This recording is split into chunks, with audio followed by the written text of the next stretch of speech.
এক পিঠ হয়ে গেলে আমি উল্টে পাল্টে বাকি পিঠটা করব।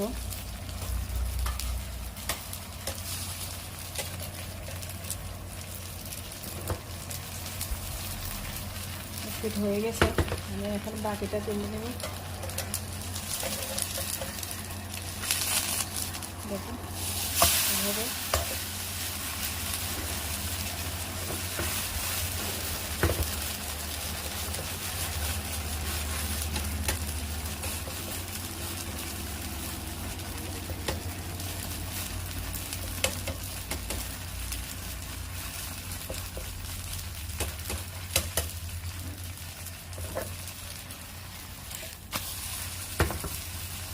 দেখছেন খুব সুন্দরভাবে হয়ে গেছে।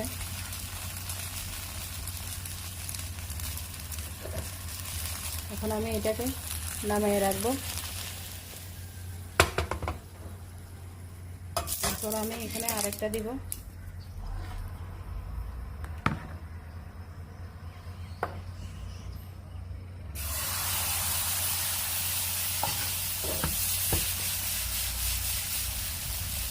দেখেন দেখেন বন্ধুরা, আমি এখানে দুধ দিয়ে, সুজি দিয়ে, চিনি দিয়ে একটা ইয়েতে ভিতরে দেওয়ার জন্য, একটা ফুলকো রুটির ভিতরে দেওয়ার জন্য একটা ইয়ে বানাইছি। এটা এখন আমি এখানে দেখেন, আপনারা ইচ্ছে করলে এখানে অন্য কিছুও দিতে পারেন, যেটা ভালো লাগে সেটা।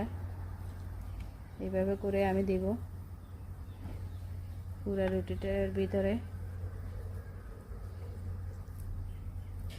দেখেন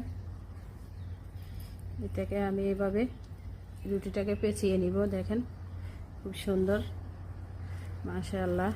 দেখেন এভাবে এভাবে করে রুটিটাকে ব্যাস পেঁচিয়ে নেওয়া হয়ে গেছে আমার। একটা ফুলকো রুটির ভিতরের ফুটটা দেখেন, ভিতরের ফুটটা খুব সুন্দরভাবে দেখা যাচ্ছে।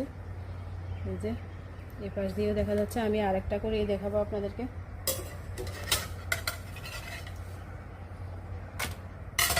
এভাবে ফুলকো রুটি বানিয়ে নেবেন।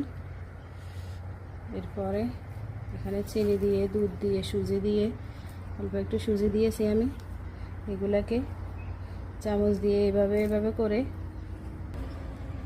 দেখেন আমার ভিতরের ফুলটা ঢোকানো হয়ে গেছে। এখন আমি দেখেন এভাবে, এরপর এভাবে দেখছেন। দেখেন আমার ভিতরে ফুলভরা ফুলকো রুটিটা ফুলভরা খুব সুন্দর হয়েছে। এভাবে আমি আরও কয়েকটা বানাবো, এরপর আপনাদেরকে দেখাবো। আমাদের সাথেই থাকুন। দেখেন আমি একটু তেল ব্রাশ করে নিচ্ছি। ব্রাশ দিয়ে অয়েল ব্রাশ দিয়ে আমি হালকা একটু তেল ব্রাশ করে নিচ্ছি। নেওয়ার পর আমি এখানে দেখেন ব্যাটারটা দিয়ে দিব। এভাবে ফুলকো রুটি হয়ে যাবে। দেখেন বন্ধুরা, আমার ফুলকো রুটি দিয়ে সুন্দর পিঠা, অনেকগুলো পিঠা হয়েছে। আমি এখানে 4টে পিঠা আনছি, কারণ প্লেটে আর জায়গা নাই। দেখেন খুব সুন্দর লাগতেছে। আপনারা এইভাবে বানিয়ে খাবেন। আমি আপনাদেরকে একটা কেটে দেখাচ্ছি কতটা নরম, কতটা সফট, কতটা সুন্দর হয়েছে। দেখেন বন্ধুরা, আমি আপনাদেরকে একটা কেটে দেখাচ্ছি।